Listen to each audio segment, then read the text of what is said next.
me on the show again. My pleasure. The last time was fascinating. And you have sent me down a rabbit hole of UFO stories and reports and fascinating stuff. But let's talk about your latest book, which is on quantum computing, which is equally interesting, if not more interesting, because it might lead us to become aliens. We'll talk about that too. Please. So first of all, if you could, just tell everybody what it means. What is quantum computing and how does it work? Well, there's a race going on, a race between China, the United States, between IBM and Google, a race to dominate the next generation of computers, because Silicon Valley could become a rust belt. Think about that. The digital computer of today could be like the abacus of years gone by. We're talking about the computer of today could become obsolete with this race to perfect the next generation, which is quantum computers. Instead of computing on transistors, we're computing on atoms. Think about that. This is the ultimate computer. There's nothing smaller than what you can do with atoms, and that's what these quantum computers compute with. And it raises all sorts of problems. The CIA is worried that quantum computers will break right through the CIA and any kind of a barrier being placed around your secrets. Industries are going to be created out of nothing. Medicine is going to be turned upside down. Energy production, society, entertainment, every aspect of society will be changed with quantum computers, and that's why there's this race, a race to perfect the quantum computer. How far from the finish line do you think they are? We're still years away. First of all, we've actually built one. Different companies are fielding quantum computers. They're kind of primitive, but some quantum computers are actually millions of times more powerful than our supercomputer for certain definite tasks. But it may take another decade or so before we get all the kinks out and it becomes part of everyday life. But it's going to change everything in the same way that the transistor changed everything. The world economy, medicine, art, science, everything was changed with the microchip. Same thing with the quantum computer. It's very difficult for us. There's only been a few science fiction authors who have been able to do this successfully, where they can accurately predict what the future's going to look like. I mean, even they're off usually. You know, H.G. Wells had some pretty good ideas, but are we looking at something that we almost don't have a reference for, that it's so mind-blowingly different and much more powerful than anything we've experienced so far, that it's difficult for us to imagine how much it's going to change the world? Well, to imagine how it's going to change the world, think of the progression of the computer. For thousands of years, the computer was basically an analog device. We used sticks, beads, levers, gears, pulleys, cranks in order to do simple calculations. That was the first era of computation. And that meant that we could keep track of things, which we couldn't do before. Then World War II hit, and all of a sudden we had to break the German code, and that required using electricity and using all sorts of vacuum tubes to crack the German code.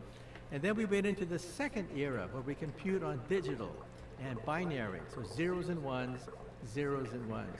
Now we're entering the third era, a natural progression from gears, levers, pulleys, to vacuum tubes and transistors, and then to atoms. This is the final step in the evolution of the computer. When we compute on atoms, these are atomic computers, nothing more powerful than that. So when you think about how much it would change life as we know it, that's when things get difficult to understand, right? Because if we think about just trying to imagine what it would be like living in New York City in 1820, and then imagining what it's like today, 200 years later, they would have never been able to guess. What kind of things is going to change? Everything. For example, think of biology and medicine. To test a drug, what do? We get thousands, hundreds of different kinds of petri dishes, put the drug in, put the tissue in, and just cross your fingers and hope and pray that of these thousands of dishes, one of them will create a super wonder drug. That's why it costs upwards of $1 billion to market the next wonder drug, because it's all done by trial and error. Now, think of putting that in the memory of a supercomputer, a quantum computer. It analyzes whether or not germs can be destroyed by this substance at the speed of light. Not just one dish, but hundreds, thousands of dishes of these things can be tested at the same time in the memory of a computer. So we're talking about digital medicine, digital chemistry, virtual chemistry. Think about that. Chemistry without chemicals, biology without biology. So that's the beauty This of guy's a this fucking technology, moron. that we can mimic atoms, we can mimic molecules, and do virtual experiments in the memory of a computer rather than using test tubes like we used what's to up, do, Lonely? Yeah, this guy's that we retarded. still do today. And we could possibly see things that are just theoretical right now. The garage. So well, none of that, absolutely none of that comes from a chatbot. A chatbot simply rearranges pre-existing essays. God, he's an idiot. Such a fucking retarded grifter.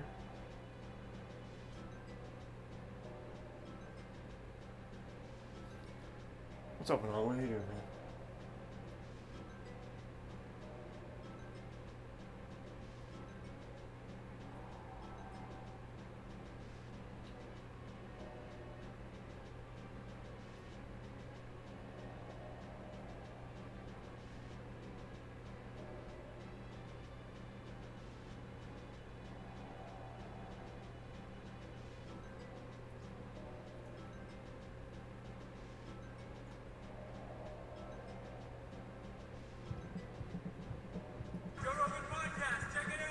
The Joe Rogan Experience.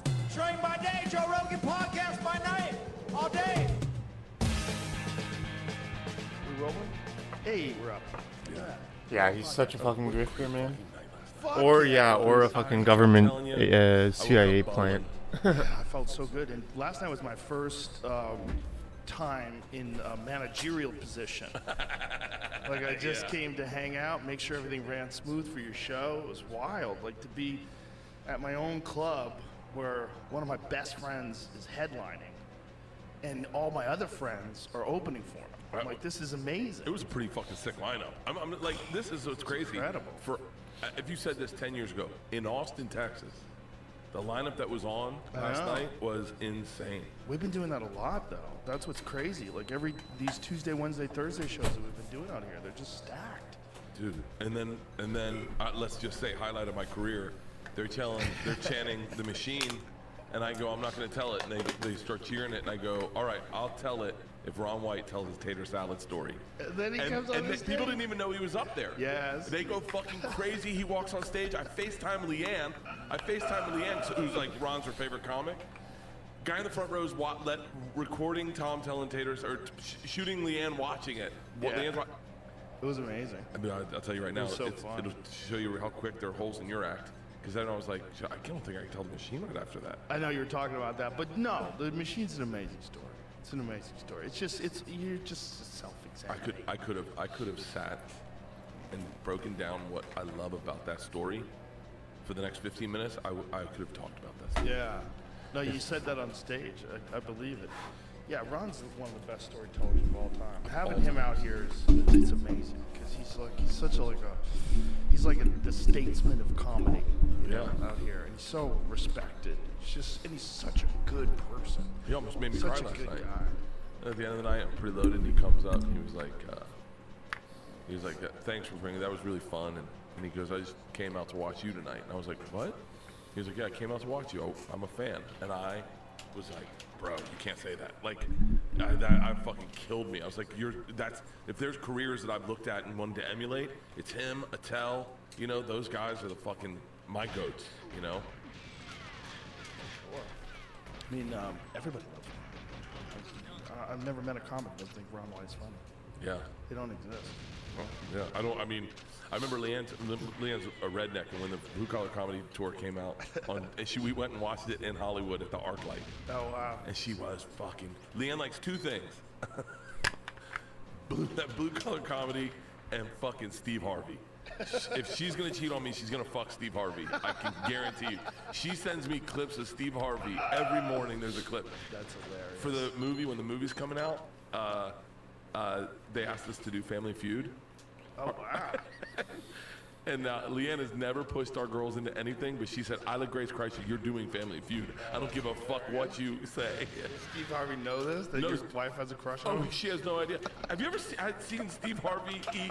Someone made like collard green dumplings or something, and he goes, takes a bite, and he freezes, and he goes, now I'm having a black people moment right now. He's the fucking greatest. Leanne's obsessed with him. That's funny. But she's Isn't it funny that no one has done like a movie tour like that since? You know, they had Kings of Comedy, Blue Collar Tour. and Yo, then what's up? Nothing. Giants built those the were pyramids. so Yeah, they successful. did, man. the 4 people tour They may is have. the key. I do Fully Loaded. We bring 8. Because for I Fully mean, if Loaded. it's actually a And really like interesting per show. theory. And we switch Yo, it what's up, Have you heard Christian? of How you the doing, lineup this man? year? No. Lewis Black, David Tell, It's a really interesting theory because Chad Daniels, so happy to see you all. Thanks, Shane man. Gillis, Mark Norman, So happy Big to see J you, man. Ogerson, You're nice Dan guy. Soder, Fortune Feemster, But, Kenny Pescatelli. I need to one clean this show? stick no, one no, sec. Stavros is on it. Oh, wow. Really interesting theory because if you think about like sick how they lineup. actually possibly did it if it was Look Giants. at this. Look at this. That's Fucking amazing. Tiffany Haddish, That's amazing. Jim Norton, That's amazing. Jay Farrow, Rosebud, Ralph Barbosa. That's Dude. amazing. Yeah, this fucking lineup is. I just found out about Ralph Barbosa. He's a funny dude. He's real funny. I watched some of his clips, and then I found out that there was some sort of a thing with George Lopez. And then so I had the little bitch in me started watching some. I watched it all too. Oh wow, man! Congratulations! That's exciting, man. That's cool, man. That shit makes me sad. I don't like that stupid shit like that. That's I don't cool, like man. beef. I Congratulations, don't like dude. nonsense beef. Like that's the dumbest kind of beef. Like some young guy coming up beef. Like you don't like. I think it's just a misunderstanding, and I think Lopez called him up and. Oh, did he? Yeah. I guess they talked on the phone or something like that. That's hilarious that I know about this silly comedy beef, but he's funny anyway. Cool, Barbosa's man. a funny dude. Got a funny, Very nice. laid-back style. I think it's just generational. You're talking about like, I think George Lopez is like even older than Ralph's parents probably, and so it's just 2 different styles of what you would say Mexican comedy is. I don't think that's what it is. I think it's just that George didn't know who he was. Oh, really? And, yeah, like Steve Trevino was on a show and George had brought him up. George brought Barbosa up, and he's like, "Who the fuck is that guy you keep bringing up? Nobody knows who that dude is." Oh, really? Yeah, I just saw Schultz saying Right. someone went up to Barbosa and he was like, "Ah, fuck George Lopez." Yeah, I think that's what it was. That's I cool, think man. it Congrats, came man. from him saying something on a podcast. But I good think he stuff. was just annoyed with Trevino bringing the dude's name up over and over again for whatever reason. I don't. He's funny as shit. Yeah, he's funny. He's funny as fucking shit. Yeah, it's that's nothing bothers me more than like, and I don't think that's what he was doing. I think it was just like, who is that guy? Like, I don't know what that guy is. Yeah. I don't think it was like I don't like that guy. I think he just genuinely didn't. Man, know who he was. But I think Yeah, it I don't know, bothers me man. more than, I'll be those honest. I'm old started dudes work, and I that mean, don't like, the young guys coming up. They don't I don't know, like the fact man. that- I'm not like 'Cause I I'm living my remember life. being in You that know, I young guy can't. position, I'm like, you old cunt. One, I'm You broke fucking as fuck. dummy. Like, I'm never gonna be Two, like you one day. One day, like, I if can't, I get to your like- position, I'm gonna be very welcome. I'm not like gonna. It's so stupid. I can't receive people visiting me. I can't do it. I won't do it. I'm sorry. No more funny. I can't plan to go to fucking on a trip. I can't do it, man. I'm sorry. Forever and ever and ever. It was like that. It was like that back then It's too. an hour away. Yeah. Got that fucking weird thing that people have, where they just. I don't know, man. I don't even know if you went to Ohio, man. So strange. Like the fucking fierce jealousy. That's Did you go to Columbus, Ohio for Yeah. like So 2-3 weeks? You didn't have that. I think I that's, don't know, man. I think you blessed us with not having it. Like I Look at, like, streamed just Mark I don't Norman, know Shane to Gillis, I show. take them when I do like Red Rocks or I do No big worries, no venues. worries, I'll man. hit them Get, up and see like- if they want to do it with me. Trust me. Trust me when I say they're like we did the Super Bowl. We did 4 shows at the Mullet Arena. 4 shows. That's how big those guys are I getting. love that you went to the Mullet Arena. Yeah. How'd you not bring Theo with you? You know, he was in town that week. I hit him up, and he was like, "I think I lose my powers when I walk in there." Nothing personal, man. It's just like I don't have money or time. I'm sorry. to move out here. Does he? He doesn't. Yeah. He's like a fucking vagabond. But he's got to have a tribe. you know, a lot of these guys, they didn't understand what was anchoring them in LA. And one of the things that was anchoring them in LA was that we had a tribe. Yeah. We would all get together at the store. We'd all hang out in that back bar. We'd all have fun together. We'd all laugh and joke and fuck around. And then we'd see each other's sets and we'd talk to each other about comedy and shit. You know, he's out alone now in Nashville. You know, What's he doing in Nashville? he just decided he had to get the fuck out of LA for his mental health. And so he wanted to be like a more laid back place. And Yeah. Nashville clicked with him. He is all over my algorithm. Is he? He shows up, and it's gay dudes, boat crashes, and Theo. With me, it's girls with giant asses doing squats. It's all like CrossFit ladies with six packs. Those girls will inspire me to work Yeah, out. yeah, There's that's something what I about a fucking jack chick with big thighs. Yeah, that's what I like. My God. I like a gal who can help you move a couch. That's what I like. I like them sturdy. My wife does not like it when I say that, by the way. For real? Just like when I call her sturdy. She's strong. She's strong. I like strong women. I like it. I don't like, you know, I just don't think that, like the weak, like wafy sort of, like some people are into that weak sort of wafy looking thing. Like that doesn't make any sense. No. Like, fuck you, I asshole. like an older woman too now. Yeah. Not you, imagine Christian. I dating a mean girl the, who's 20 now. fucking guard, Like not what? you, man. What are you talking about? Like when I Talking see about the Leonardo guard. DiCaprio going out a 19-year-old, The video like, game- bro, video what game guard. do you talk about? Yeah, Not what, you, man. I mean, What do you talk about? Unless she's the most genius, brilliant, world-traveled, nuanced. dude, my assistant's 25, and I'll say things to him, and he'll go, I have no idea what you're talking about. Like, you can reference a movie, like Ace Ventura, and he's like, what is Right. that? Jim Carrey? I don't know who that is. Well, Jim Norton was on stage last night and he had a Three Stooges reference and no one laughed. I'm like, Jim, you're 55. Like, these people do not know who the fuck Three Stooges is. Why don't you just say Laurel and Hardy? Yeah. Like, go even deeper into the old school comedy people. Yeah, I couldn't live in that. I couldn't live that life where you couldn't make references to the things you grew up on. Well, you know? you can. You know, it's like Dennis Miller always Canada used to have emo. references that nobody knew what the fuck he was saying, and But we you had always to catch up. Yeah, but I don't like. There, it seems like the gap of experience and what we know has gotten so closer where it wasn't that way. That I feel like my dad and I still knew all the same references, whereas my daughter and I do not. They don't know anything that I've ever lived or experienced. And then they'll say things to me like, have you ever heard of the band Tool? And I'm like, are you being fucking serious? Are you being serious? I buy the guy's fucking wine. Are you kidding me? And then, like, the other day, Isla said to me, The name of that lake, that river is Long Sioux Parkway. But I knew Creedence Clearwater Revival. Fucking I what's the knew name of that Sean island? on Us. I knew all the stuff my dad listened to. I knew Sam Cooke. I knew those songs. My Oh, daughters what's the have name no of the fucking island? clue of any Harrio of it. Island, We I also have think. to think about just the landscape of information that's available to them as opposed to what it was for you. When you were growing up, the stuff that you got was off the radio or off television. Like, that's it. So you heard it, either you heard it at a place. Yeah, man, on or the you St. listened to Lawrence it on a River. radio, Yeah, or you man, bought a that's the CD. location. With these kids, they're getting That's the inundated spot. constantly, and they're also getting songs That's that are like the one. snippets off of reels on Instagram or those little TikTok videos. So you're getting, what's that song? And then you find the song, and then you listen to it. So just the landscape thanks, man. of shit that's available to them is so goddamn different. Like, so it's, how could they pay attention to all of it? How could they look at the old stuff? It's like just the stuff that's available. And by the way, for them, shit from 2010 is old. Oh, You know yeah. how crazy that is? Yeah. When I was in high school, okay, What year were you in high school? 1981 was my freshman year in high school. And my freshman year in high school, I remember there was a guy in my neighborhood that had a 1955 Chevy. It was this fucking awesome car. This awesome 55 black Chevy that was like in mint condition. And I remember thinking, wow, that car's so fucking old. Isn't that wild? Yeah. But that car was Come only on, 15 years old. please. Like, fuck off. It's just so fucking That's dumb. what's crazy. Yeah. That's what's crazy. If you think now about like a 15-year-old car, like I have a too slow. 15-year-old car. I have a 2007 Porsche. I love that car. I drive it all the time. That car's old as fuck, man. Like in that world, like to kids when I was in high school, that like a 55 Chevy was like this old classic. Well, that's what my car is. Like the timeline. Crazy. The timelines are weird now.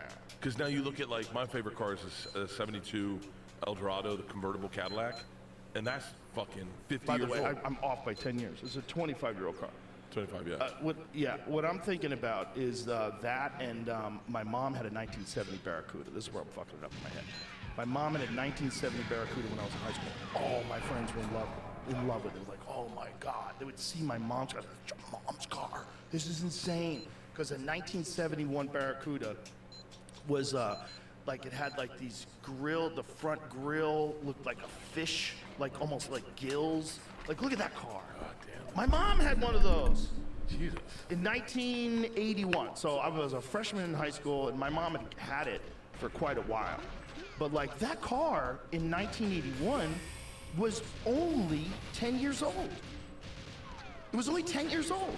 So that's a 2013 car. A 2013 car is indistinguishable from a 2023 car. Like if you see a 2013 Lexus, like they're the same. But that to everybody back. Look at that fucking car. Look at that fucking car. What a car. I tried to buy one of those, and Oh my God, you need one of those. I want one so bad. You should get one of those and get it done so it's got modern brakes and shit and modern engine. That should be a project that you get behind. A Burt Kreischer 1972 Cadillac convertible. Let's go. I was gonna buy one and use it because this is the way my brain works. Use it to promote my special. So if we just put razzle dazzle all over the side of it, driving around LA. That's the way my brain works. So just think about like the difference in timelines, like how different it is to like look at a 1971 car and then look at that in 1981, and it was already a classic. And you know this 2023 year we're living in, you know, if you look at things from 2000, like they don't seem that long ago. But now here's my question. It's weird. Technology from like a 1961 car to a 1971 car. If I'm not mistaken, the 71 car starts having automatic windows and an automatic trunk that goes that locks down.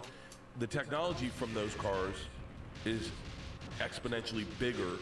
And you look at the car you have, your Porsche, compared to where they are today. How different is? I mean, I guess they're fucking electric now. Well, yeah, but no, even the gas ones, the internal combustion engines, they have better electronics, they have better suspension management systems, they have better traction control. They do a lot of different things now. Yeah. Like cars are, and also they have like warnings to let you know when cars are closed and shit. Cars are pretty fucking incredible now. Yeah. They're almost too incredible because they're so fast. Like a regular car, like my mom's car from 1970, that was slow as fuck, dude. Really? Slow as fuck. In comparison to a modern car, like if you get a regular modern day Honda Accord, it would bury my mom's car. Really? Yeah, a little four-cylinder piece of shit. It would bury it. Yeah, those cars are not fast. They were fast for the time. You know, and then as time goes on, and now you're living in this weird world where you have like the brand new Hummer, which is an electric Hummer, which is this giant SUV that GMC makes that goes 0 to 60 in like 3 seconds. Like that kind of performance was unheard of in cars. No, but how come that doesn't translate over to F1 and NASCAR? Why are NASCAR still? What? I mean, will there be a NASCAR electric series at one point? It would be wild if it was, but they would lose all that sound. I think that's part of the thing that people like. Imagine, wow. Can you imagine going to it? When Tom and I went to the Daytona 500, and can you imagine it being silent? All you would hear is the chatter of the fans. That would be so just fucking creepy. Dumb conversations. It's like, have you ever seen How I Met Your Mother without the laugh track on? No, but I have seen Big Bang Theory. Oh, that's it. That's the one I meant. It's rough. It's rough. People would get bummed out. I think NASCAR is like, it's an American tradition that's based on moonshine runners. Yeah. So it's like fun. Like it's fucking, like you go to NASCAR, you want to hear the bah! Like if it was electric, it would seem like.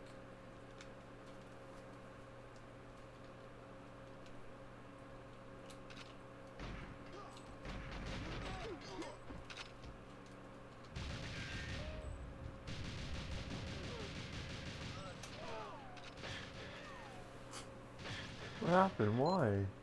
Why? Oh.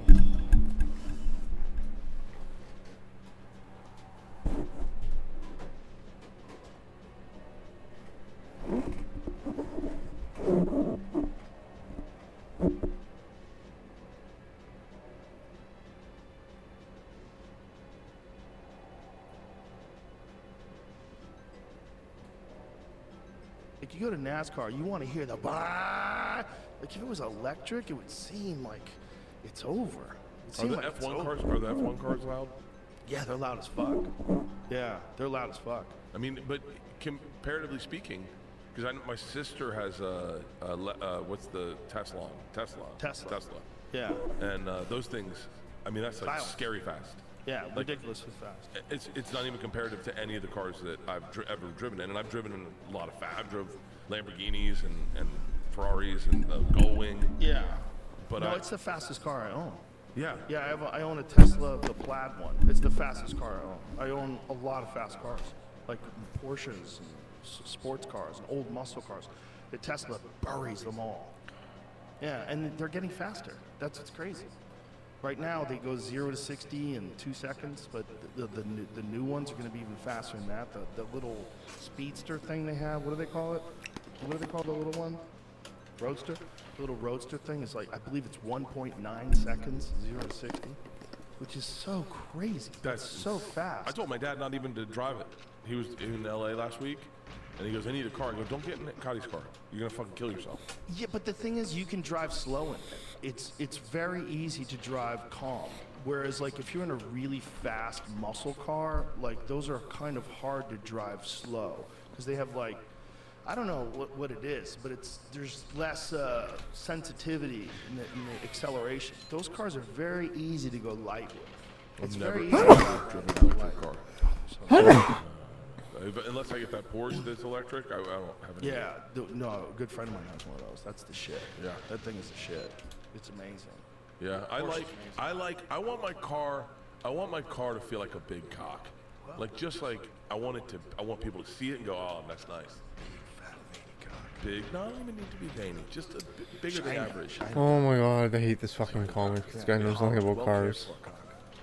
Right? Waxed. Nice when Nice like wheels. I don't know why I thick chose him. when it's soft. Yeah, Thick and soft. chocolate interior. Gay, man. Some Gay kind as of fuck. chocolate. That's a Why did Joe Rogan make all these? I don't my- want being my gay. car. Nothing I wrong. don't know Like the type why? it is, but it's a Mercedes. do they talk Check about out because of the interior. Gay sex. You sitting there, I can smoke a cigar in there. That's what I saw the other Like day. every fucking channel, every fucking time. car dealership, and they had electric Mercedes. Fucking fake. Who's fucking little bitch?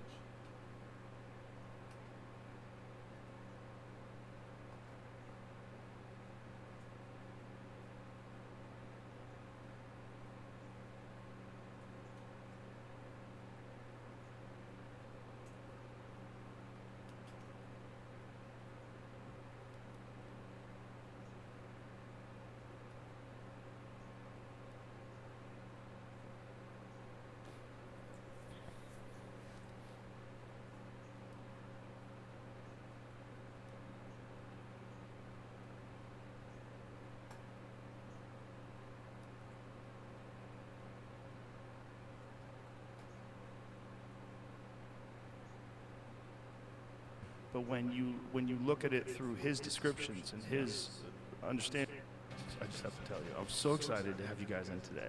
I really was. All weekend, I was giddy. I was giddy thinking about today.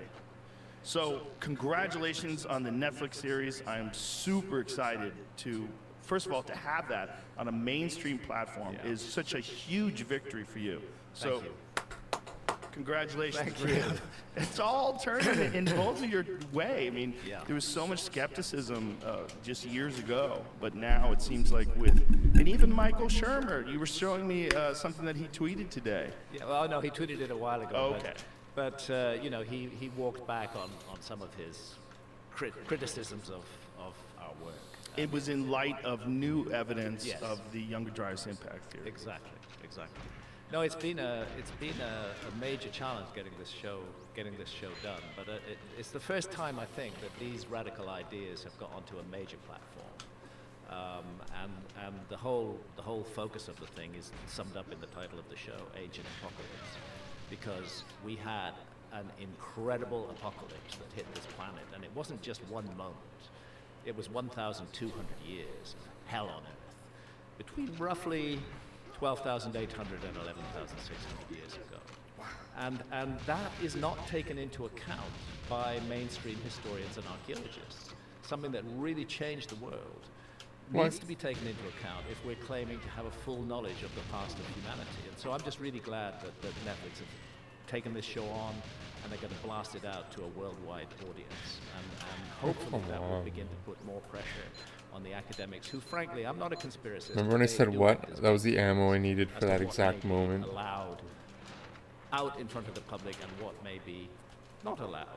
Yes, and that seems to be because of the books they've written, the lectures they've given, that they've given all these lectures and they've written all these books that have theories that are outdated, and they don't want to let those theories go in light of the new evidence. They want to push back as much as possible because it frankly weakens their credibility as the arbiters of the truth. Yeah, I think that's the issue. But there's really some quite sinister things have happened. Because of this show, I got banned from Egypt.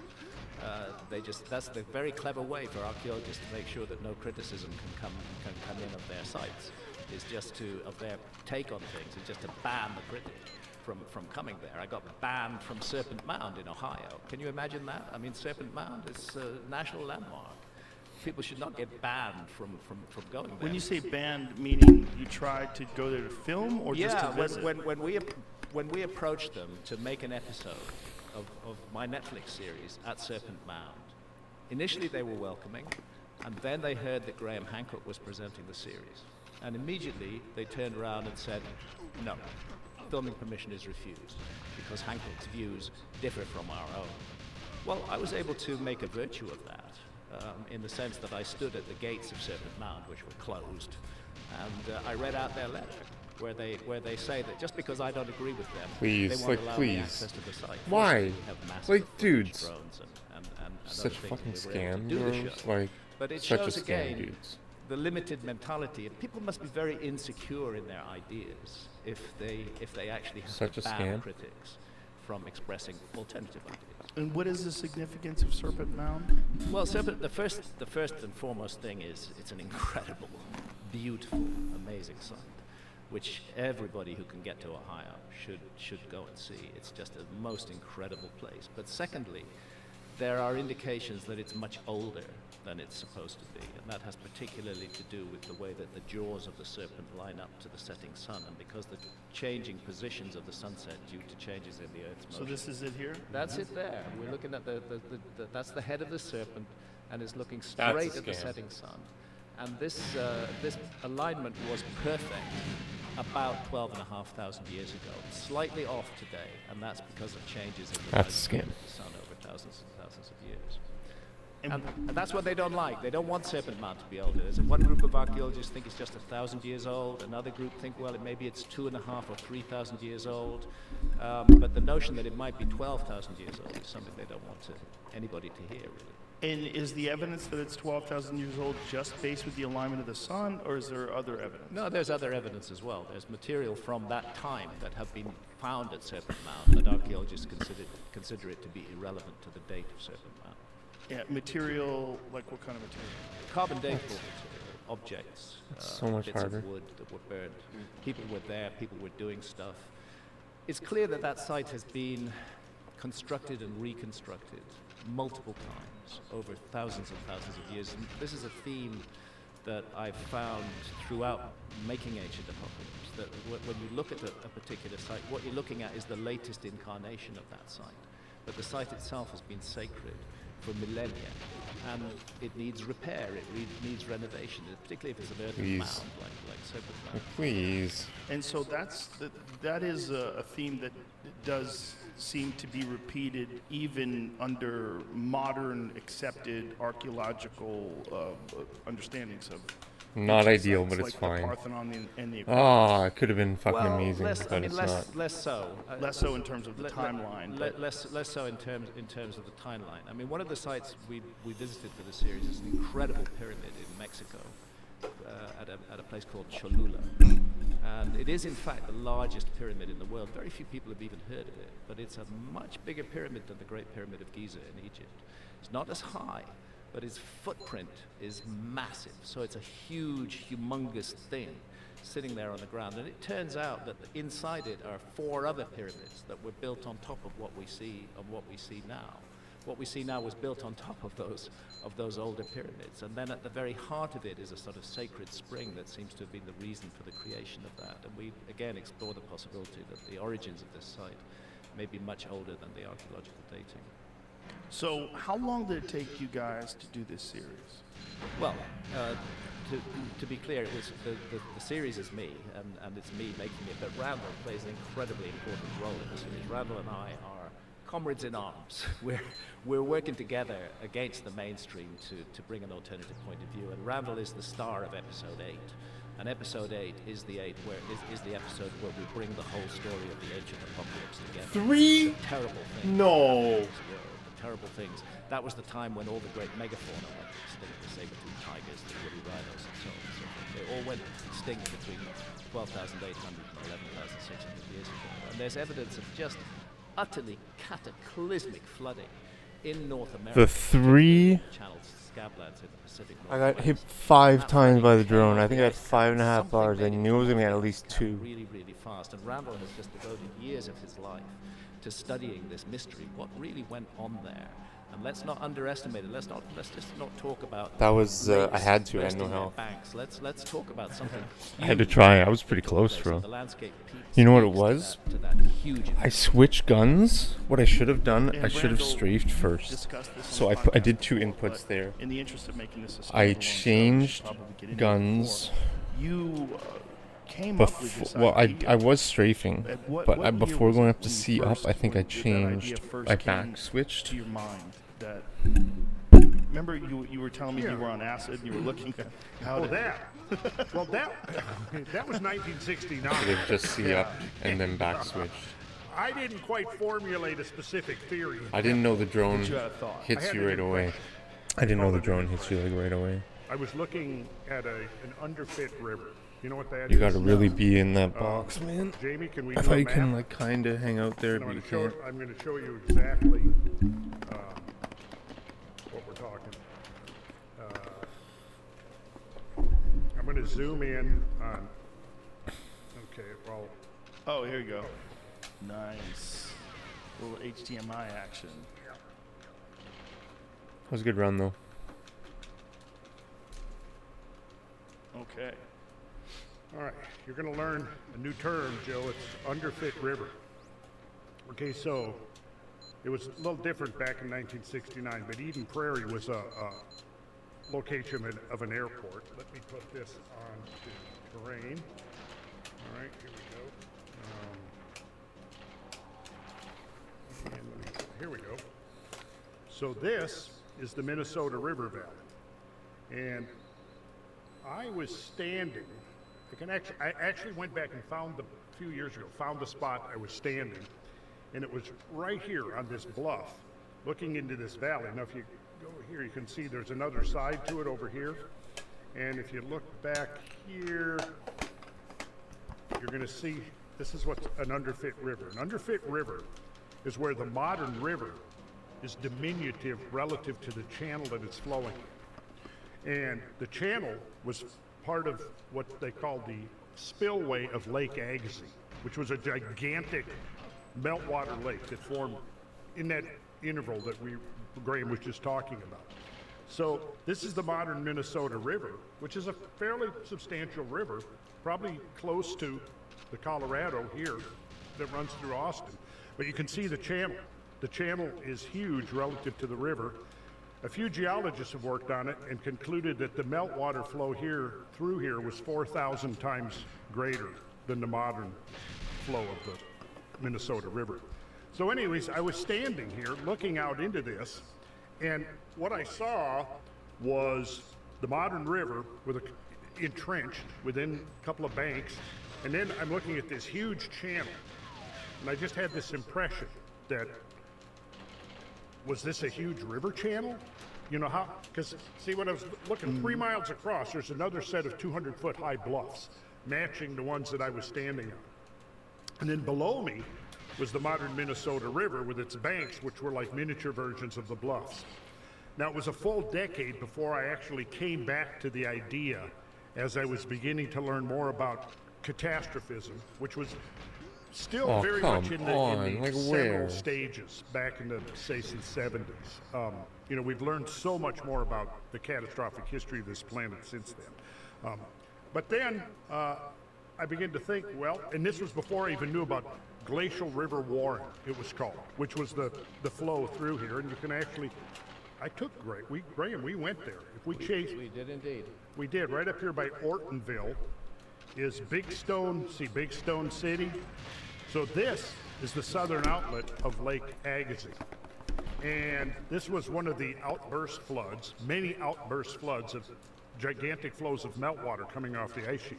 Big Stone City. Now, when you look at names of lakes and towns, places, oftentimes there's clues, like Big Stone City and Big Stone Lake. If you go there, there's big stones laying all over the landscape that were flushed out in this catastrophic draining of Lake Agassiz. Because these drainings would have involved not just water, but icebergs. Yes. Turbulent flows of water filled with icebergs the size of oil tankers. And inside those icebergs, locked up, are huge chunks of rock. And eventually the iceberg melts and it releases the rock, and that's how you get the big stone. Yeah. And then the last place we went, Graham, was the potholes at St. Croix Falls. I'll zoom in here, and this is an interesting place.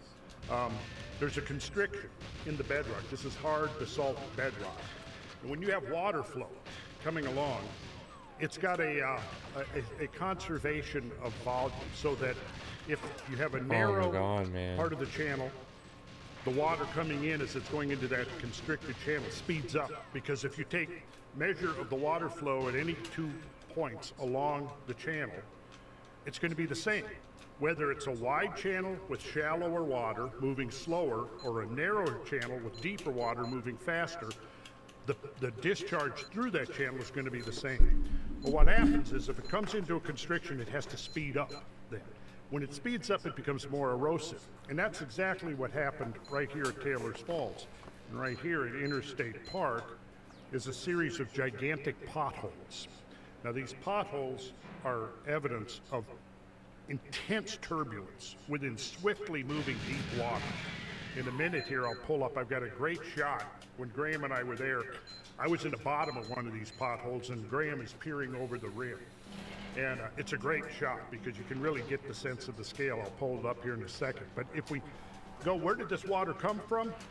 This water came from right up here. Lake Nipigon. That was the source of this water.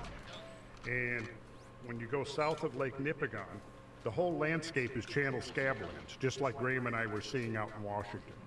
And this is very convincing evidence of really catastrophic water flows. And I've always thought it's interesting, or at least for the last decade or so, that if you look at the elevation of the land here, you look at the elevation of the land over here, it's the same. But if you go in the middle here, it's 500 to 1,000 feet lower. What happened here, there was a major discharge south out of Lake Nipigon, came down through. And I think we should add that Lake Nipigon was discharging because Oh my God, of what? the water that came out of the ice cap. And Yes, filled it up. yes. What is the conventional explanation for these massive bluffs that are very far apart from each other with a relatively small river running through the middle? Try as I might, I've never found an explanation. But you can look here at this.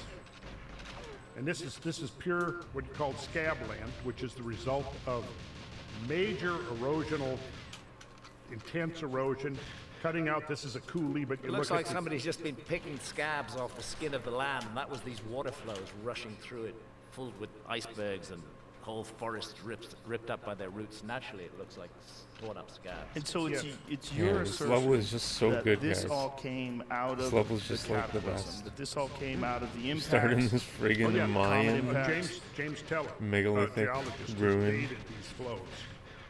sliding 12,800 to megaliths. 12,900 years ago. And how has he Ended done up in that? this futuristic Radiocarbon dating space primarily by shuttle finding, if you have a flood that's laser. picking up anything organic, bone, wood, whatever, and It's you incredible. look in those deposits and you sample, and the Literally samples, the let's best. say because it's a flood, what it's going to do, it's going to pick up younger and older material because it's washing away, it's excavating other land, and so what you do is you get enough datable material, and if it keeps coming up that the maximum age is a given age, that's probably when the flood happened, or a minimum age rather, not a maximum age. In other words, a flood might pick up stuff that's 15,000 years old and 12,000. Well, when did the flood happen? At 15,000 or 12,000? So what you do is you look for the youngest datable material, and that should usually give you a pretty good idea of when the flood happened. So James Teller has dated this overflow here, and again, it comes out perfectly consistent with the Younger Dryas. I think it's important to add at that point that there's a reason for all of this, and this is a huge controversy in science at the moment. We know that there was enormous flooding 12,800 years ago. The question is what caused it? Why did it happen then? And there's a very powerful theory, which is now backed by more than 100 mainstream scientists, that the Earth passed through the debris stream of a disintegrating comet. And that theory is called the Younger Dryas impact hypothesis. And those several bits of that disintegrating comet might have been pretty big, maybe up to 1 kilometer in diameter. And they landed on the North American ice cap, generating huge amounts of heat, tremendous shock level, man. hits the ice cap, and it turns that ice into water, and it rushes down southwards, fills up these lakes, overflows these lakes, and tears up the landscape underneath it.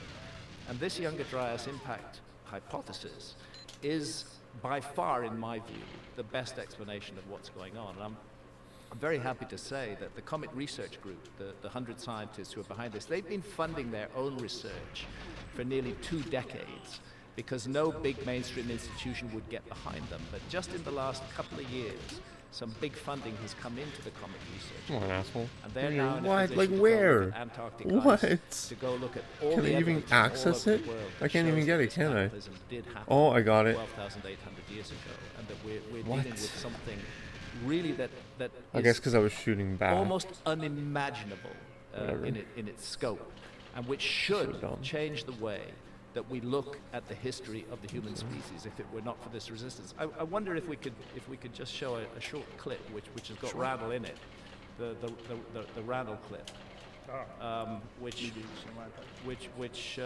is from the Age of the Apocalypse show.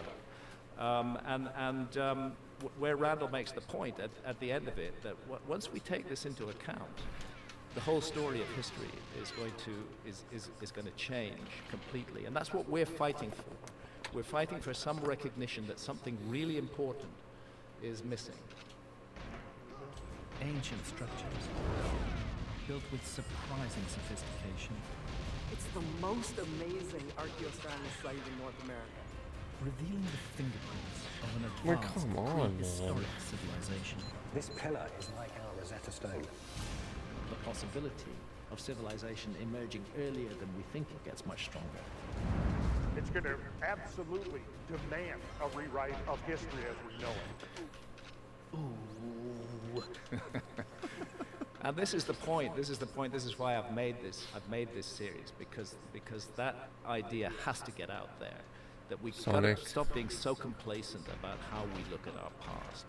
And for the very same reason, we need to stop being so complacent about how we look at our future as well. We live in a hazardous cosmic environment. Is that a Sonic Just happens doing that we live drugs? at a time in the human story where if we chose to I like do it. so, we could actually do something about it. Huffing on a bag. What motivated you to get I involved? don't in know this? what that even I know is. Fingerprints of the Gods were released in the 90s. It was 1995. That's when Looks like I first read it. Sipping and a became obsessed. Whoa, What motivated sniffing you to some put that out? coke. It was a Oh process. no, dude. I The straw. used to be a current affairs journalist. I worked as the East Starbucks. Africa That's what correspondent for they're the calling it Economist. I had now no on the interest streets. in history Give me some whatsoever, but I Starbucks. began to come across things, particularly traveling initially in Ethiopia. Give me and then in some Egypt, up. which made me wonder about the past. And, standing in front of the Great Pyramid of Egypt is an awe-inspiring experience, especially when you've never seen it Don't before. do it. And in 1989, when I first saw it, I had never seen it before. 6 million tons, Especially all this fucking 481 fentanyl shit foot running high, around. 13-acre footprint. This You could massive die. thing, and But archaeologists are everything saying is all it's it's all just the tomb chemical. of a pharaoh, and yet no pharaoh's body was ever found I inside don't- it, or indeed inside that I have any ancient experience Egyptian in it. pyramid. There had to be another explanation, and I started to. I've always Everything been a is chemical contrarian. now. I've always tried to give an opposite Shit. point of view. I hate it when there's just a single Even the narrative natural stuff is that just not says good for this you. is the I truth would and not there is no recommend other it. truth. And so I felt it was important to start giving an alternative point of view, and I started to look into it in depth. Could there be something missing from the story of our Yeah. past? And that's why I ended up writing Fingerprints of the Gods, to put that information before the public, to allow people access to information that they had not had access to before, and to begin to think for themselves instead of just accepting the word of the so-called experts. The experts know a great deal. I couldn't do anything I do without the Yeah, work man, that the system archaeologists will, do, but they shouldn't be given a not that monopoly everything is over the story of the human a past. consequence Our of the past belongs system, to but us, it a belongs lot to of all everything us. is. And everybody, whether they're an academic or whether Just they're the man in the oppression street, they've got something to of the contribute governments to and the idea of our banks past. on the people. And the When Younger we can Dryas live in a impact utopia. theory, when was that first brought out? 2007.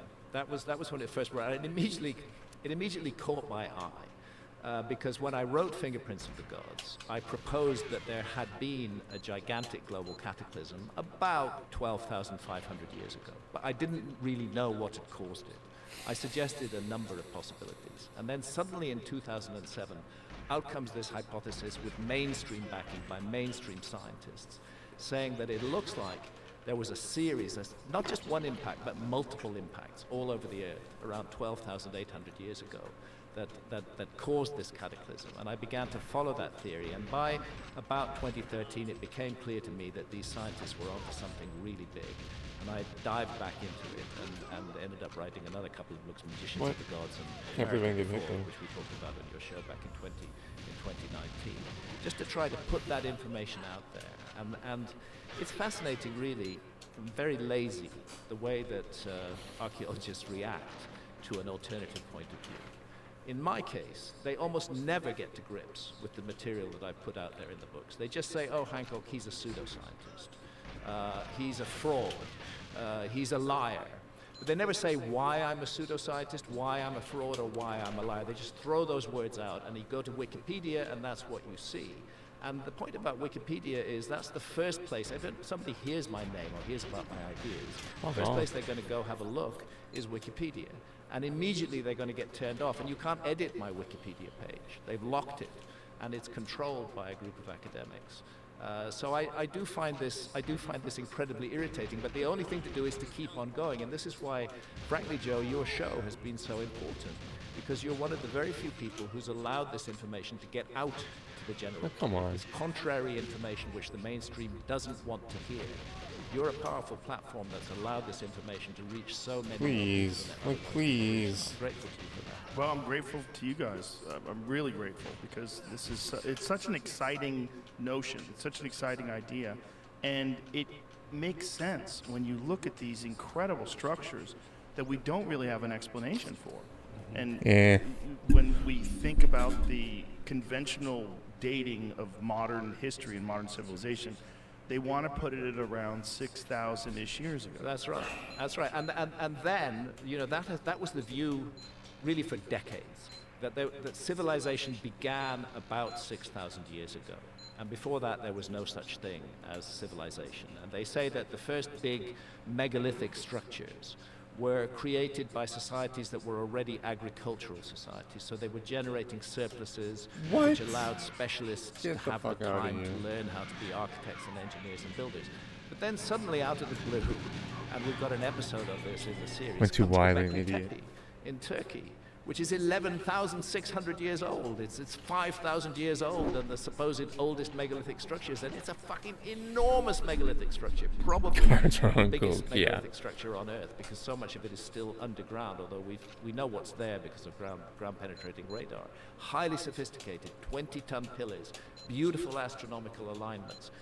buried. Yeah, deliberately that buried guy by was the definitely out to lunch there about because I shot it like perfectly. I might have deliberately shot buried it it. high, but Archaeology is still struggling to explain this. They've now he was had to say, shooting well, high. Let me okay, tell you that.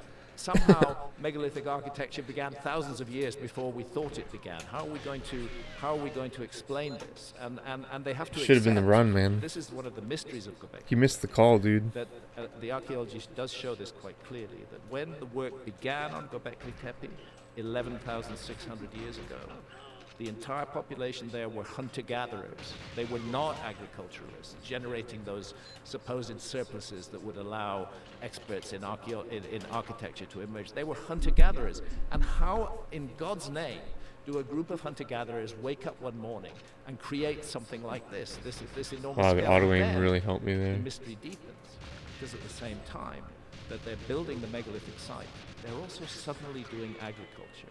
And I look at that as a contrarian. And I say, I actually don't think that this was something that was just dreamed up overnight by a group of hunter-gatherers. I think I'm looking at a transfer of technology. Oh, I think come people on. came to Who that hit site me from already knew behind? Like, what? and maybe they used that site to mobilize the local population, to push them into a new direction. And that was truly dumb, the beginnings man. of civilization as we know it. But I think it was a restarting of civilization, a reboot, not the actual beginnings. I think there was an earlier lost civilization. And that's the whole point of the show I've made. One should mention about that particular date, 11,600. Well, it's incredibly important. It's an incredibly important day because the Younger Dryas begins 12,800 years ago with a cataclysm, with a puzzling, mysterious rise in sea level. Thank at you, the same auto point. aim. 1,000 Like, years why- of freezing temperatures, mass extinctions of animal species all over the world, and then 11,600 years ago, global temperature shoots up. The last of the ice caps collapse into the sea. Sea level rises enormously. These That is the cards, date man. that These work guys are like starts at elite Göbekli in Tepe, and that Halo. point I've made many times, but it's really worth making because archaeologists roll their eyes every time you say the word Atlantis. But that is precisely the date that Plato, which is the earliest surviving reference to Atlantis, that's precisely the date he gives for the destruction of Atlantis. 11,600 years before our time. He puts it this way, that his ancestor Solon visited Egypt, and we know about that visit. It's historically recorded. That visit to Egypt was in 600 BC. And there Solon claimed to have been told by Egyptian priests about this great advanced civilization that once existed, but that angered the gods and was destroyed in an enormous flood. And Solon asked those Egyptian priests, when did this happen? Oh, that was so And they said, bad. "Oh, That was so 9,000 bad. years ago. Well, do the math. That's in 600 BC. That's 9,000 years before 600 BC. We call that 9,600 BC.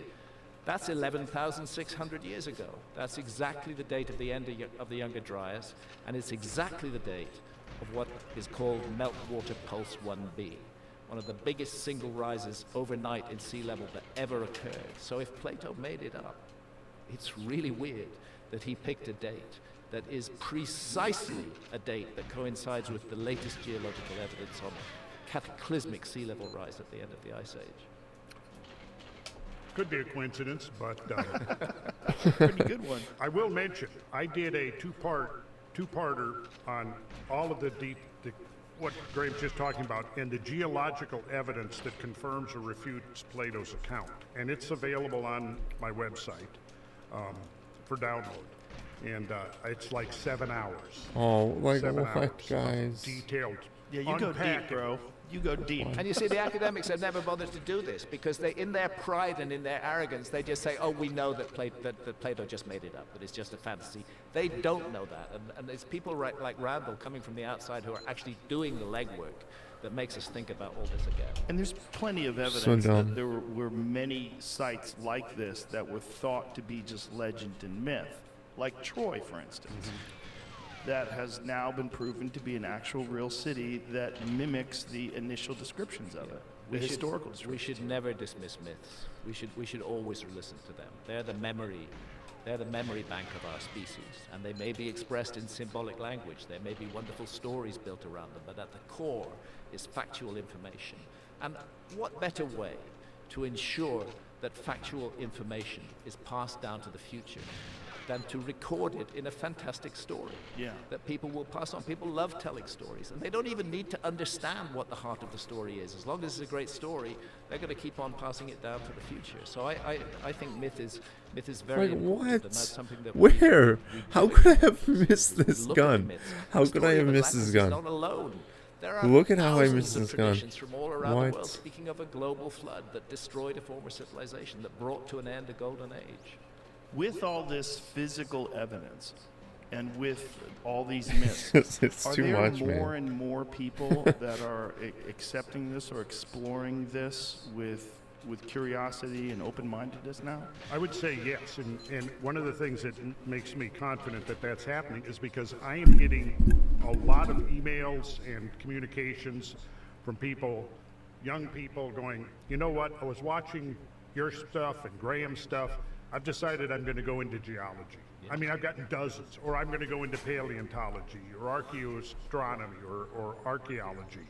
So just the fact that I'm getting those kinds of communications from people, that's every time I get one, that's encouraging to me, because I think it's the old axiom that sometimes in order to evolve past an entrenched theory, the gatekeepers have to pass away and a new generation has to come along who's a little more willing to look outside that dogmatic framework. Well, also, if you are a young archaeologist and you're trying to carve your way in the world, what better way than to explore this with tons of evidence that's very controversial theory that's been dismissed. Takes courage, though. Takes courage on the part of those archaeologists, because they can lose any hope of promotion if they touch ideas like this. Archaeology is a very restricted discipline. If you don't copy what your professor says, if you go off on a tangent, they'll cut you off. There's so many people who've done such great work in archaeology that doesn't fit with the mainstream, and they just get isolated. Oh, man. I'm hopeful. I really am. And one of the things that gives me hope is Brian Murarescu's the reception of his material. That book, The Immortality Key, which is fantastic, which points to Which I wrote the foreword to. Yes, and you did that podcast with us remotely. Yeah. When we did that, and he expressed all this information, we talked about these ancient clay vessels that show clear evidence of some sort of psychedelic that was mixed in with wine that was probably the origins of a lot of the even democracy, a lot like the Enlightenment. A lot of it came from these meetings, and people came from all over the world to participate in these rituals. This is now being widely accepted, and it's a field of study at Harvard. Yeah, and let's think about it. If you're locked, this is one of the reasons why psychedelics are being so successful in healing people with profound depression. Because what is profound depression otherwise that you're locked in a very narrow frame that you just can't escape from?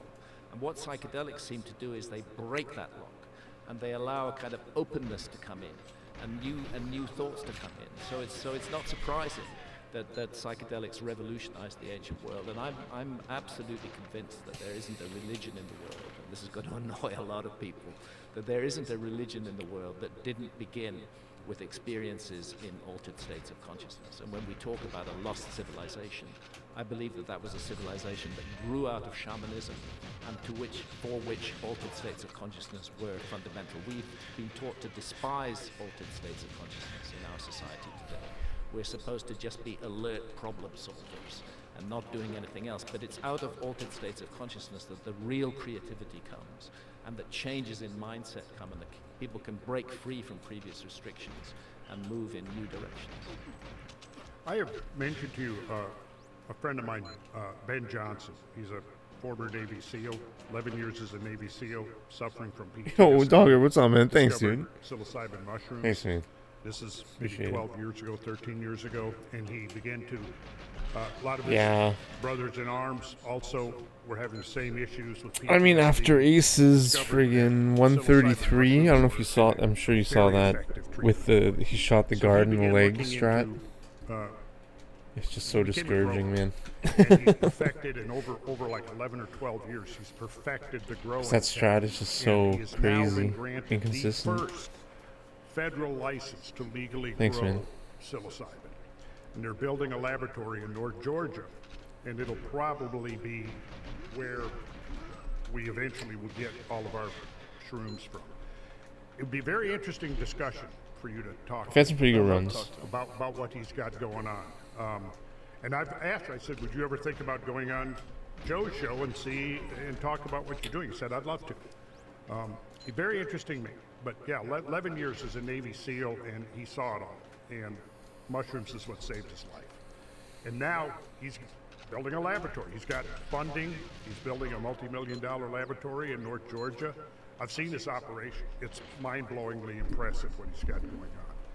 Well, that connects us with. Yeah, I'm going for Dennis the McKenna, forced Terrence guard McKenna's mainframe idea stuck. of Human beings literally evolving from lower hominids, experimenting. It's just with way more psilocybin consistent. mushrooms. It's a very. And I can see powerful myself getting a idea. PB with it. Kudos to Terrence McKenna, and I never knew Terrence personally, but I do know Dennis very well. He's a fantastic researcher. Terrible. In Absolutely this field. terrible. Kudos to them for realizing. Terrence's book was called Food of the Gods. That the not gonna work. encounters with psychedelics, with ancient psychedelics, Fucking will guard. put It's humanity too slow. on a huge leap forward. I don't know. And then, unfortunately, we have repressive forces in society that have tried to shut that down and demonize it. But we are missing a very, very important part of our heritage with the Oh, attitude God. that we have to psychedelics right now. And that's why I'm so happy to see that mainstream research is finally getting involved in this. They're realizing that these are real healing vehicles, that they can do things that no other big pharma medicine can do. My only concern is that big pharma takes it over, and that they start putting in, synthetic psilocybin and patenting it in various ways. This again, it's like our past. This is a birthright of all humanity, which we should have a right to. Governments should not have a right to tell adults what they may or may not put in their bodies. Governments should not have that right to hold the keys to our consciousness. These should be matters of Oh my God. personal decision. And for the same reason, looking into the issue of a lost civilization, we should not look for ourselves in the past. We should not look for 21st century civilization with all Weather its here is pretty particular shit. kinds of tech and all its attitudes. It's raining We today. should be open to something very different in the past, which would nevertheless. Last few days have been really nice. Extraordinary things. Is there any Rain evidence that sucks. the ancient Egyptians utilized psychedelics? Definitely. Like The who? ancient Egyptians definitely What? used psychedelics. There are works of I'm art really that- considering doing that Their first psychedelic start just a little choice bit was slower, important, just to which consistently pass was, those guys away, tinctured in honestly. wine. And, I might do that. Bottles of this were found in the tomb of Tutankhamun, as a matter But I of mean, fact. faster is I've not faster. experienced blue water lily myself, but apparently it induces a deeply altered Just holding state of down C up. consciousness and opens up visions and possibilities. We I shouldn't think it's the only way. despise these things. Do we should- know what the psychedelic compound in blue water lily is? I'm not sure. I'm not sure what it is.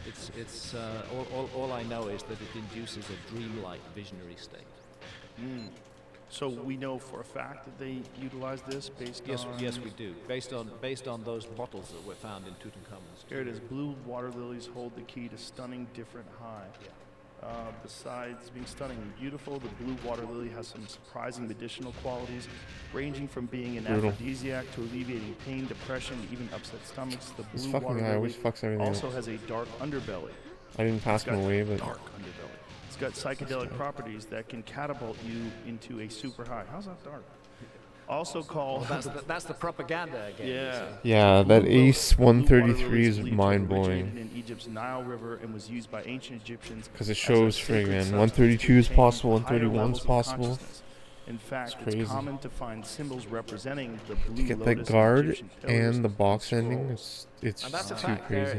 It's all over ancient Egyptian art, and the Egyptologists will tell you that they're holding those just to sniff the perfume. And just to show that he hasn't been able to go lower over the They're last venerating year, them for their shows how effects crazy on it is. Consciousness. And to which we should add that the ancient Egyptian I'm amazed he tree of played life out the run. was an acacia tree, and its bark contains 'Cause he had a really bad dimethyltryptamine, second the room. most powerful hallucinogen. He had a terrible known to second man. I room. don't like the word hallucinogen, but that's the one we have to use. Entheogen.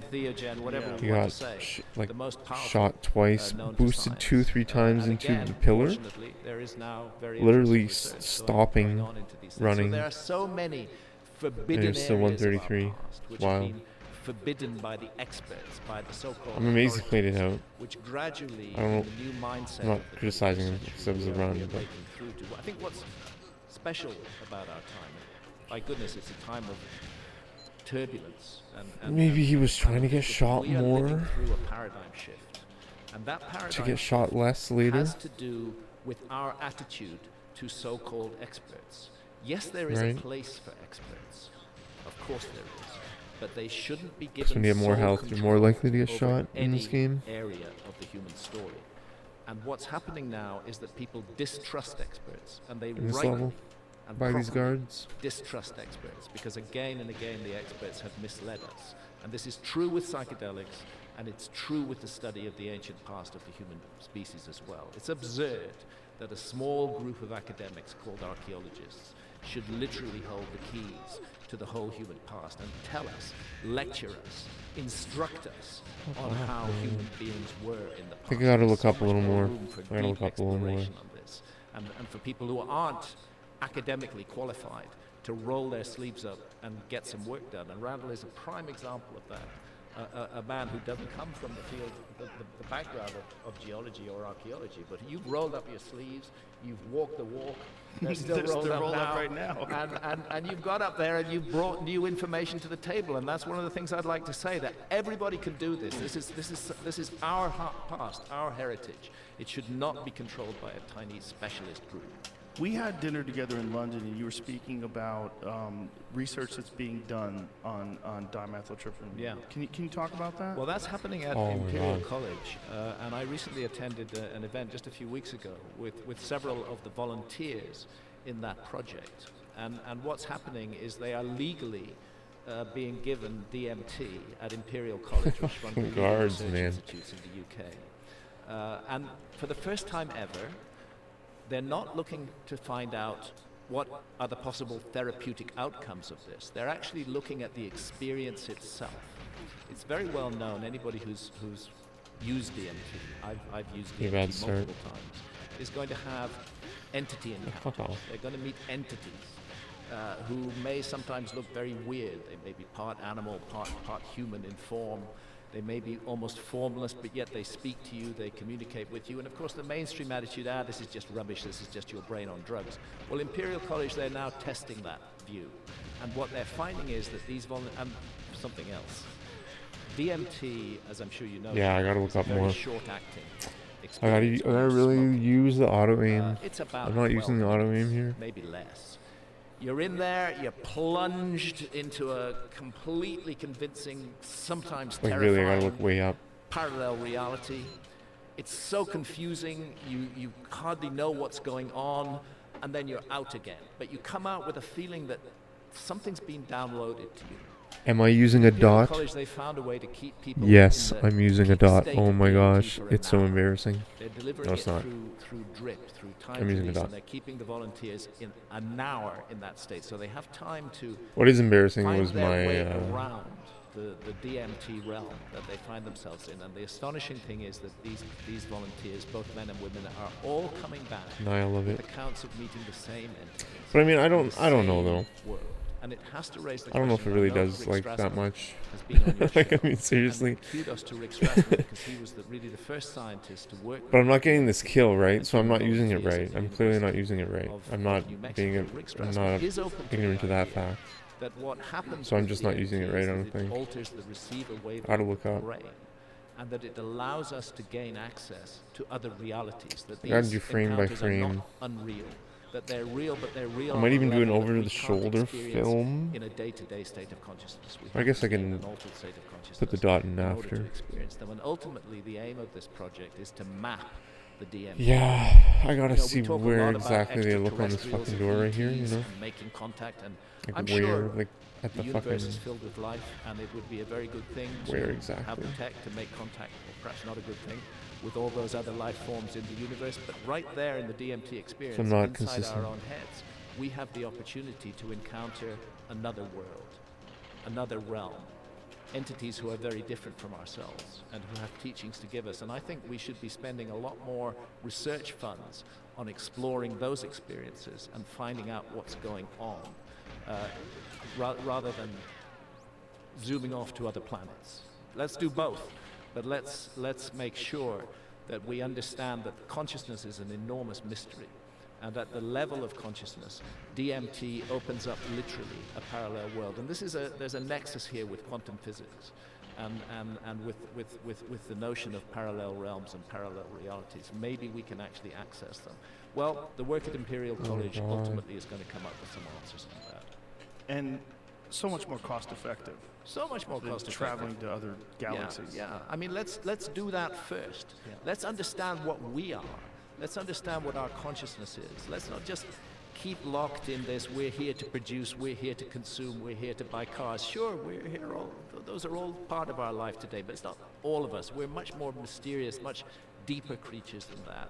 And psychedelics offer a doorway into another way of exploring human consciousness. And when we do that, we find that there are unseen realities all around us that can be made visible in a deeply altered state. It's a masterpiece. This is my David. In terms of research funds, it's so much cheaper. I guess Michelangelo painted a lot more than just David, but or wherever. I'm not saying we shouldn't do or that. sculpted more than just David. He painted and sculpted, but this is my the mystery of consciousness. And if we're going to have Magnus opus. Going to engage with the ET my Magnus opus. My magnum opus. Extraterrestrial, my Magnus so-called opus. Extraterrestrials encounters. We must recognize that fundamental to this is consciousness. My it's massive not just copium. Physical contact. There's consciousnesses involved. I wrote a book back in 2005 called Magnus opus. Supernatural Meetings with the Ancient Teachers of Mankind. And it is astonishing, Joe, how encounters that were described as encounters with elves and fairies in the Middle Ages, encounters that shamans to this day describe as encounters with spirits, that all the characteristics of those encounters apply to encounters with so-called extraterrestrials today. It's as though in each generation, each civilization, we construe experiences according to our cultural background. So they called them fairies and elves in the Middle Ages. Shamans called them spirits. We call them ETs today. But if we're really going to crack this problem, and it is a problem, and it is a mystery, I'm not dismissing it, it's a very important mystery. If we're going to crack it, we're going to have to use psychedelics to explore the mysteries of consciousness. Yeah, I'm very excited that the attitudes about this stuff from the general public, people are much more open-minded now than ever before. Yeah. I mean, ever in my lifetime. I remember discussing with people doing DMT in the early 2000s, and people are like, what is wrong with you? Yeah, exactly. What are you, crazy? Exactly. And now almost everybody and their cousin has a story about, trying ayahuasca or doing psilocybin or having some sort of an experience with peyote. Yeah, it's very very widespread, and I would say it's part of an overall change in our society, which is extremely healthy, which is the change of I'll be right back. One sec. Just accepting what the experts tell us. Oh, a scientist said this, so it must be true. We're starting to think for ourselves, and we're not willing any longer to be told what to think. We're wanting to find out for ourselves, and that attitude has very much affected the way that people relate to psychedelics. And when people explore the psychedelic experience in a responsible way, and psychedelics are very serious business. You and I both know this. They're very, very serious business. I would not encourage children to take psychedelics, but actually if we want to keep children away from psychedelics, it would be far better to make them legal than leave them illegal and available on the black market. I think it's something for the mature mind, but I regard it as a fundamental human right of adults to be able to explore our unconsciousness so long as we do no harm to others. And I see this attitude spreading much more widely in society. What the hell is that guy in a suit? What right has he got to tell me how I treat my own health or how I treat my own consciousness? So long as I do no harm to others, that is entirely my business and nobody else's. Agreed.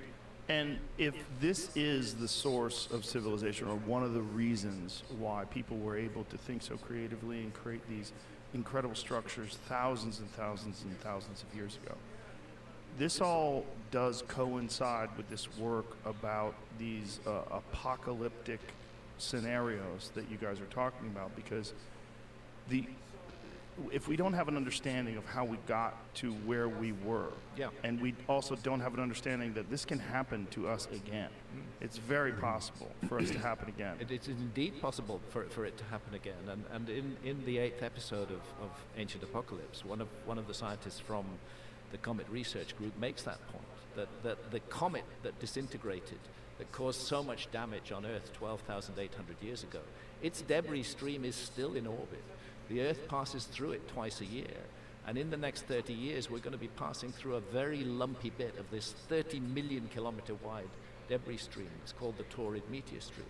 We should be paying much more attention to that, because it's not doom and gloom, because we can do something about it should we choose to do so. And let's stop focusing all our efforts on fighting one another and hating one another and filling the world with anger and fury. And let's work together as a human species to make life on this planet better for everybody. That's what's going on now. There's a new mindset which is coming into force, and I celebrate the youth of our society today, because they are refusing to be bound by the orders that are given to them by the powers that be. There's a new spirit of thinking for ourselves, and that new spirit is, in my view, going to change everything. It seems like a dark time right now. A lot of stuff is going on. That's always the case when you're in the middle of a paradigm shift. It seems like a dark time, but we're privileged to live at this time, because 200-300 years from now, this time is going to be looked back on as a turning point in the human story. We might mention that, speaking of the Taurid meteor shower, we are passing through the Taurid meteor stream right now as we speak. As we speak, yeah. Late October to about the second week in November, up to about the 15th or 17th of November, Earth is passing through that stream. And it probably is the most important meteor stream in terms of the history of recent life on this planet. And this goes, to people like Bill Napier and Lube and all of those guys who major astronomers are very aware of this, and it's almost like something is trying to shut them down and stop the word getting out there. Yes, NASA has a search for near-Earth asteroids, but weirdly they're not paying any attention to the Taurid meteor stream. We know that there's 200 objects in the Taurid meteor stream that are a kilometer or more in diameter. Comet Enki, which is at the heart of the stream, is almost 5 kilometers in diameter. It's all part of. These are all fragments of that original giant comet that began to disintegrate 12,800 years ago, and that the Earth ran into. So is this? What are you showing me, Jimmy? This is a video on Twitter of the Taurid meteor stream. It's a great time to see shooting stars. Fireball pop up. Yeah. Bam. There you go. That's exactly what happens. We're in that time period now. And fortunately, most of those fireballs are caused by little objects. Maybe the size of your fist, maybe just the size of a fingertip, maybe just a speck of dust burning up into the atmosphere.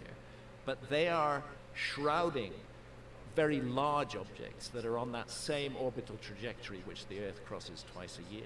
And we should be paying attention to those large objects, because we can actually do something about them. And the evidence shows that they did something terrible to the Earth 12,800 years ago, and they changed everything. And that is what this Netflix series is all about.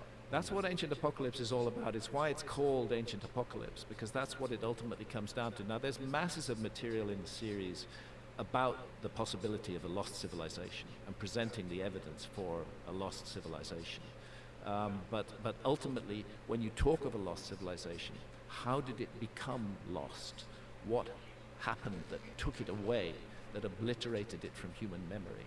And this apocalyptic episode called The Younger Dryas is the answer to that. The point I often make, which I think is worth making again and again, is how different the world was during the Ice Age. The Sahara Desert was green. It was a fertile place.